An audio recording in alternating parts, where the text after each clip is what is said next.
Of course we're back. We're back here. Cool night, autumn night, right here at 5 minutes at the Frat House with Frat House Mike and Sidekick. And boy, oh boy, I am in baseball heaven, huh? Are For you? the past 2 days. Hey, we got all 4 of the divisional games going on today. Had them all going yesterday. Yep. Exciting stuff. Baseball playoffs this year have really been exciting. And a clear sign that we're into autumn and early October. But another bit of evidence that we're into October, Sidekick, is that we just finished up race 4 of the Chase. Yes. This past Sunday over at Talladega Superspeedway. And, well... Live up to its hype, didn't I was going to say only one word, and you called it, huh? You kind of called it. Only one word I can say. It's Talladega. Talladega, baby. Chase driver, Matt Kenseth, well, he got his first win of the Chase, but literally by the skin of his teeth. Yep. He was able to escape the final lap disaster, which ultimately took out 25 cars. A positively awesome display of destruction. I guess it was really started by a combination, really, of what, I guess it was Tony Stewart and Michael Waltrip. Yep, Tony Stewart trying to block Waltrip. Yep. And there Michael they go. Waltrip. They're pinballing all over the place. Yep. And I mean, honestly, Tony's upside down, sideways. He was crunched between 2 cars. It was insane. And we're going to close out the show tonight with some footage of it, so you'll get a chance to see it. And this was all as a result of the pack racing that goes on with restrictor plate racing. Yep. Pack racing, but it was enhanced by the fact that they were all coming back from a yellow flag caution. And in fact, the race was in a green-white checkered at that point. And they get chippy at that point. Oh man, it was a little bit scary for a couple of moments there. I'll be honest, as the racetrack just looked like a bomb had hit it. And that's the thing about NASCAR. You know, you got people that be like, "How can you watch NASCAR? NASCAR's not a sport." I'm sorry, this is a sport. This is good fun, man. This is why I tune into NASCAR every week. I want to see big ass wrecks. Well, we had switched off of football just to go to that, for like the last couple of laps because we wanted to see how it was going to. And I stood here, I was like, I mean, as soon as that happened, I mean, I was just, my hands were on my head. Jumping up and down like no, not exactly. I wasn't exactly jumping up and down, but. Now, others who came in the top 5, who were lucky enough to come in the top 5, included, hey, there's Jeff Gordon again. He came in second for the second week in a row. Kyle Busch managed to escape the wreck, and he came in third. David Reagan came in 4th, and Reagan Smith came in 5th. And so how does the Chase leaderboard, did it change at all this week? Well, not much. We're going to talk about it for a couple of seconds here. Yep. Not much. Our top 3 drivers are still the same ones that we had at the end of last week. Brad Keselowski holds on to the top spot, 14 points ahead of Jimmy Johnson, and 23 points ahead of Denny Hamlin. Now, if that race and that final lap wreck really, really hurt anybody, I would have to say it was probably Tony Stewart and Dale Jr., who really got moved down the list. And at this point right now, maybe you can talk just real quick about... Sure. You know, we kind of color-coded the standings this week. Because basically you're looking at 1 through 4 here. They're your serious contenders. These are the 4 guys you're probably going to see come Homestead that are going to be, in the mix. The gray guys, Clint Boyer, Jeff Gordon, these 2 guys, they're kind of in the bubble. Jeff's been, his second, second He's moved place up race. nicely. He moved up 4 spots this week, so they're not out of it. Mm-hmm. But they got a shot if they can run the next couple races real well. In honor of Breast Cancer Month, we have the pink guys down here at the bottom, Tony Stewart and below, who are 43 points or more below. Right. Brad Keselowski. And they're not mathematically They're not mathematically eliminated, but 43 points is almost the equivalent of 1 full race worth of points. So you're going to need to see some of these guys like string wins together to actually get back in. Not that it's not possible, but it's probably not likely. Yeah.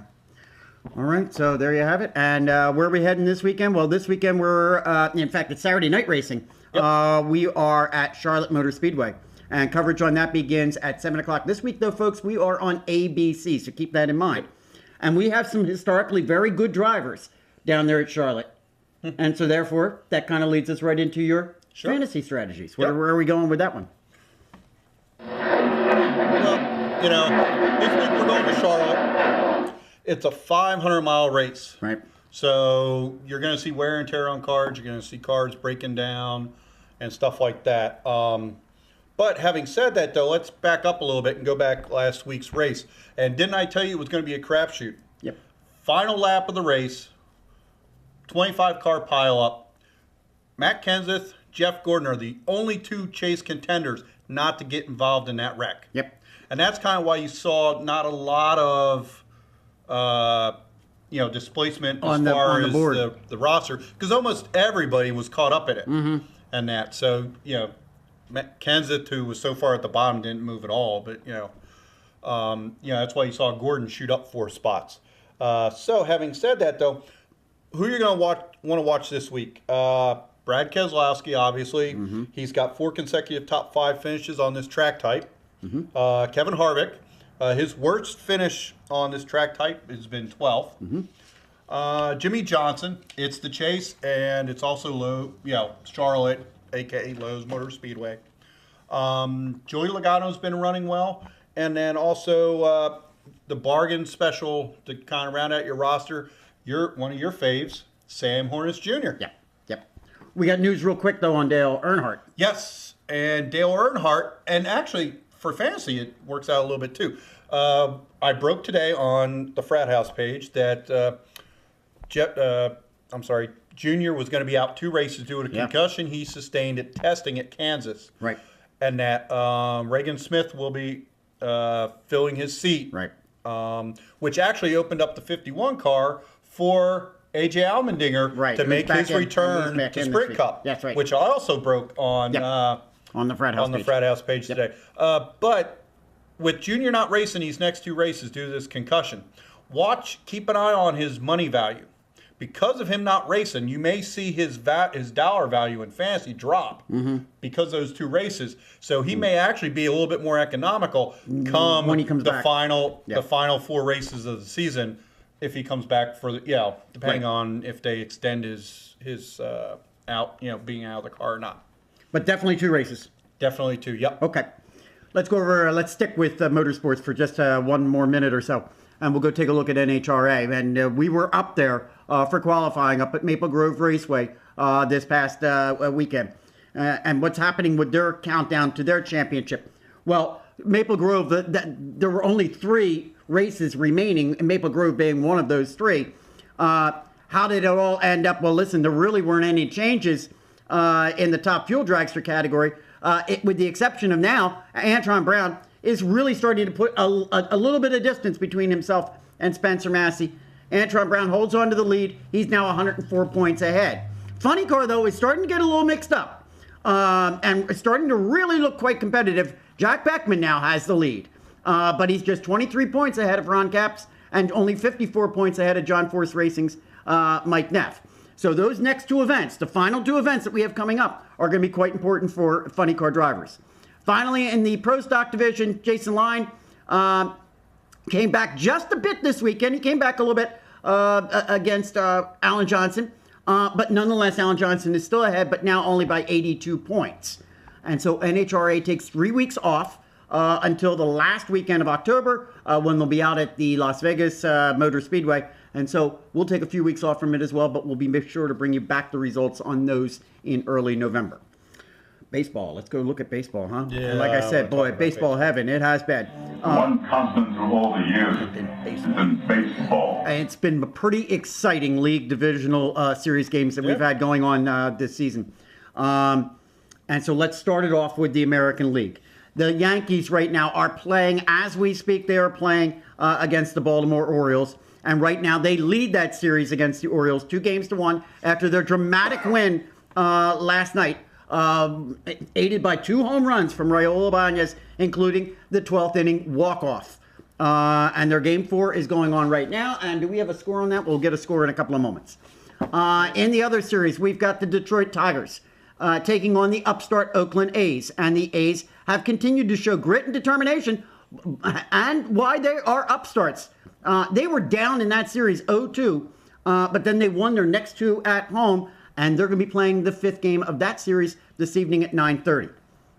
Over in the National League, the Reds won both games out in San Francisco before the Giants promptly came back and won all 3 of their games in Cincinnati, something that I believe has never been done in Major League Baseball before, and that is to win all 3 games at the opposition's house in a row. And they won that this afternoon. They advanced to the NLCS due to the Giants. And finally, in the series that kind of everybody thought was going to kind of be an easy maybe win for the Washington Nationals, it's been far from it. I'm sorry, who? For the Washington Nationals. Okay. Because the St. Louis Cardinals have certainly given them a handful. The Cardinals didn't just win games 2 and 3. They didn't just win them. They destroyed the Nationals, and winning both of those games by 8 runs. And in the first 3 games of the series, the Cardinals outscored the Nationals 22-7. Now, that series now is tied up because that game ended, I guess, a little bit over an hour ago. That series is now tied 2-2 as a result of the Nationals winning 2-1 earlier this evening. Yeah, Jason Worthless hit a. Yes, I wasn't going to bring his name up. I was not going to bring his name up, but that's okay. You did. Hairy, hippie-looking. Or maybe he belongs in a zoo. I'm not sure. You should be quiet. Okay, please. Now, there you have it. Now, I want you to think about this one for a moment because next week by this time next week, we're going to actually be talking about League Championship Series. And we're going to be about halfway through most of them. It's very possible both of them could be finished. Yeah. It's very possible. Although, I don't think so. So I think we'll probably be talking about League Championship Series next week at this time. Though I have to say, real quick, an interesting thing about this divisional series is you've not had anybody swept. All 4 teams have been highly competitive. Yes. I mean, yes, there's been some blowout games, but almost, everybody is, you're getting people falling behind and coming back, tying the series. The series are going 5 games. Well, that's what I was saying. It's been highly competitive. Yeah, and that's why I was saying. I mean, it really has been. Listen, while I don't have my team in there, it really doesn't matter. I'm a baseball fan. I'm a sports fan. And from that perspective, we've had good games. It's been a competitive series that we've been watching all through the whole thing. Well, I wouldn't necessarily say your team hasn't been there. The Orioles are in there, yes. And, I know you got a special place in your heart for them. I do. Special place in our heart. Let's go take a look at NFL football, huh? How about that? Yeah, man. All right. We are going into, I can't believe, week 6. Can you believe in the past 3 weeks I've gone 4-0 in my picks twice in 3 weeks. Did you go 4-0 last week? Yes, I did. Did you? Yes, I'll have to take a look at that. I thought you're. I'm not going to get it all that. I think. Hold on. I think I'm still only. I'm 1 game behind you. I think there's a difference of 1 game, isn't it? You might want to double check. I think. All right. It'll be coming up for everybody to take a look at the end of the show. Shut up and start talking. Yeah, I hear you. All right. So let's stop wasting time. All right. Let's take a look at 4 games that we think are going to have an impact this week. And let's start it off with your St. Louis Rams, who are 3-2, at the Miami Dolphins, who are 2-3, and that's the 1:00 game on Sunday. And the Rams, Sidekick, come in this week with a little bit of an advantage because they haven't played since last Thursday night. So they've got a couple of extra days being off after they beat up on the Arizona Cardinals last Thursday evening, 17-3. And in that game, I got to tell you, I was very impressed, and you're going to find out later how impressed I was with the Rams defense, which sacked Kevin Cobb 9 times. On the other side of the ball, however, I will say, Sam Bradford, in my opinion, was less than impressive. Going 7 of 21 with 2 TDs and 1 interception. He had a 69.7 QB rating. The Miami Dolphins are coming off of a 17-13 win over the Cincinnati Bengals. And I've been saying for the past few weeks, probably since about week 2, that I frankly think that the Dolphins are a better team than most people give them credit for, and that most people think they are. Ryan Tannehill last week was 17 of 26 for 223 yards. And while he didn't have any TDs, he didn't have any interceptions either, and he managed a 92.3 QB rating. The Miami defense had 3 turnovers, 2 interceptions, and a fumble recovery. The Dolphins are favored by 3.5. How do your Rams fare this week, Sidekick? Well, I know you probably want me to pick them. I did. I did want you to pick them. This is this matchup could have been my bomb diggity bomb pick of the week. Because you've But got the Rams are in it. yeah. Well, you got two defenses that have really blossomed this season. You talk about the Rams and the Dolphins. Like, where did these defenses come from? But their offenses are still, shaky. Yep. Also, this is, it's the team that Jeff Fisher picked versus the team that Jeff didn't pick. If you remember going back, it was between the Rams and Miami. So, anyway, I'm going to go with the Rams without Danny Amendola. And I know you would want me to go with the Rams, and I would, but wish you're I going could, with the Fins. But I'm going to go with Miami on this one. Going with Miami. I think Miami's got a slightly better offense. That's where I'm going to Well, Dan, you know what? Honestly, I agree with you. That's where it's going to come down to. I think that's... But all right, let's go over and take a look at Game 2, and that's the New York Giants, who are 3-2 at the San Francisco 49ers, who are 4-1, and this is a 4:25 game on Sunday. The Giants are coming off their 41-27 win over the Cleveland Browns, and in that game, Eli Manning threw for 3 TDs. But really, the big story there was, wow, how about Ahmad Bradshaw, who ran the ball 30 times for 200 yards and a TD. But look at the balance on the Giants. Again, as I said last year, let's look at it again. Typical Giants, 502 yards of offense, 243 on the ground, 259 in the air. That's a balanced offensive attack. The 49ers, wow, they're coming off their own 45-3 beatdown of the Buffalo Bills. And what a game Alex Smith had. 18-24, 303 yards, 3 TDs, no interceptions, a QB rating of 156.2. This was another balanced attack. 621 yards of offense, 311 yards on the ground, 310 yards in the air. You can't get much more balance than that. This appears to be a rather close matchup, Sidekick, and yet San Francisco is favored by 6.5. Can you make any sense of that one? this is going to be a revenge game for the 49ers. After, the Giants beat them last year and went on to the Super Bowl. I mean, that 49ers defense is even stronger this year than it was last year. Yep. If you've got Ahmad Bradshaw on your team this week for fantasy, you better bench him because nobody runs on the Niners. Mm-hmm. Nobody. I'm going with the Niners. I'm going with the Niners as well. I think it's a no-brainer. Pick the Niners. Green Bay 2-3 at the Houston Texans. Surprising Houston Texans 5-0. It's the 8:30 game on Sunday night. And I've been waiting all season long to see the real Green Bay Packers. And it's possible we may be waiting still one more week. Yep. The Pack lost last week incredibly, 30-27 to Andrew Luck and company over there at Indianapolis. Aaron Rodgers, he did have a slightly better day, going 20 of 32 for 235 yards and 3 TDs. Nonetheless, he had an interception, and he was sacked 5 times. And I think the big difference is the offensive line just has not been there this year. They really do not look good. In the meantime, the Texans are 5-0. They're coming off of they are 5-0, and they're coming off of beating up on the Jets last weekend, 23-17. That really was the Arian Foster show, who carried the ball 29 times for 152 yards and 1 TD. Matt Schaub was okay. He was 14-28 for 209 yards and a TD to Owen Daniels. The Texans are favored by 3.5. What do you think? 3.5? I'm going with the Texans on this one. I mean, come on. The Pack just might as well pack it up for the season. They're done. Oh, wow. I don't know if I'm prepared to go that far, but I think... Who does that? Who has time? I think 3.5 might be a little bit low, to be honest with you. I think that line should actually be a little bit higher. I'm going with the Texans as well on this one. That's why I'm saying I think we might have to wait another week to see the real Green Bay Packers. Finally, let's go take a look at the Denver Broncos, who are 2-3 at the San Diego Chargers, who are 3-2, and that's a Monday night game. Yep. And in the 13th matchup last week between Peyton Manning and Tom Brady last week, the Patriots came out on top of that one, 31-21, handing the Broncos their 3rd loss of the season. And I suppose at this point right now things are looking a little bit more challenging here for Peyton Manning.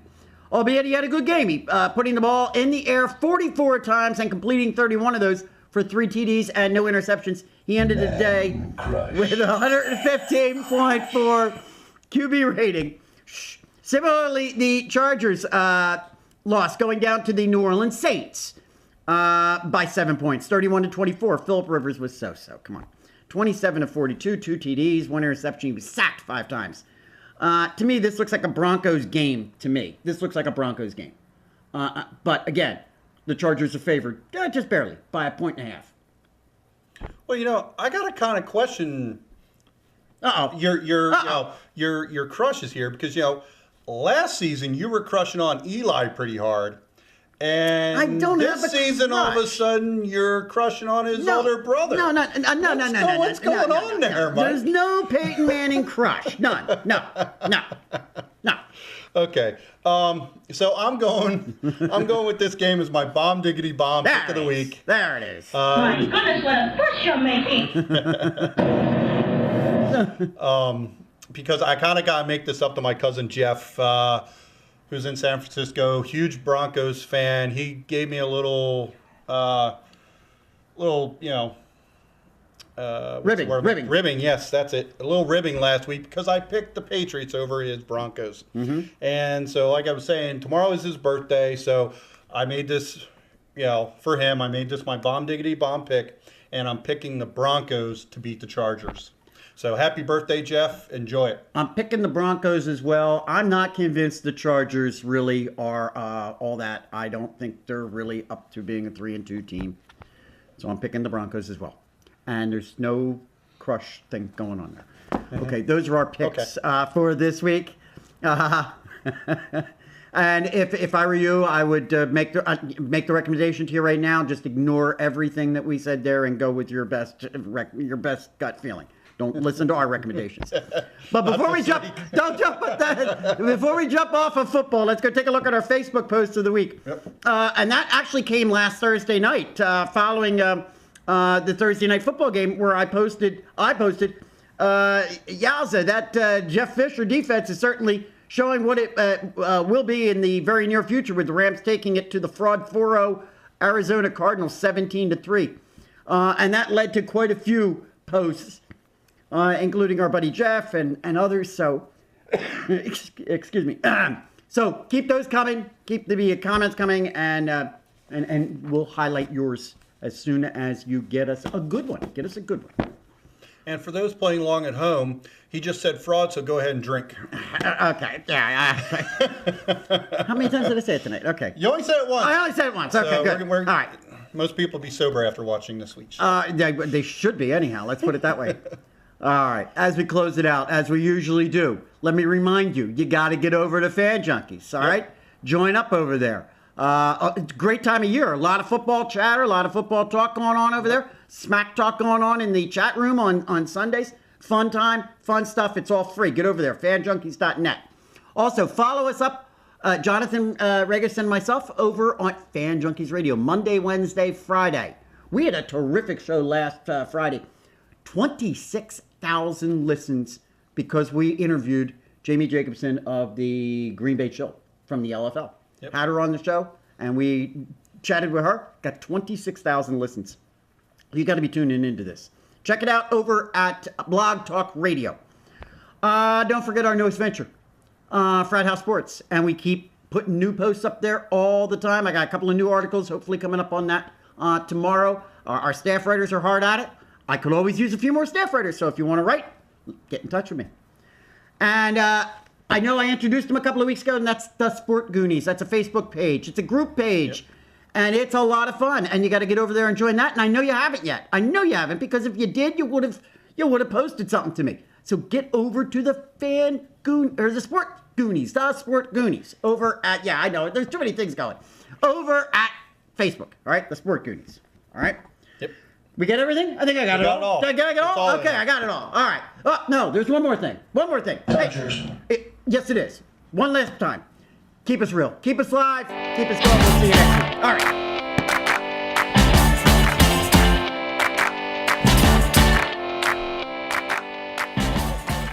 Here we go.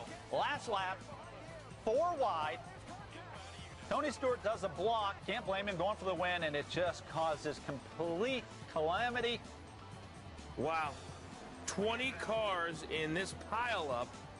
But Matt Kenseth emerges from the wreck and takes the checkered flag when the caution had come out. Let's take a couple more looks at this, Ricky. Take us through what happened. 55, Mike Waltrip getting a push from Casey Mears, has a run. Tony goes down to block, but he waits just a fraction of a second too long and comes across the nose of Michael Waltrip. Okay, with this smoke and with these cars piling up and you're going 200 miles an hour, there's no such thing as a defensive move, okay? There's no such thing as defensive driving. You know what you do? You brace for impact. Well, here you see the cleanup afterwards and teammates giving each other rides and Tony Stewart getting out there. And remarkably, after the race,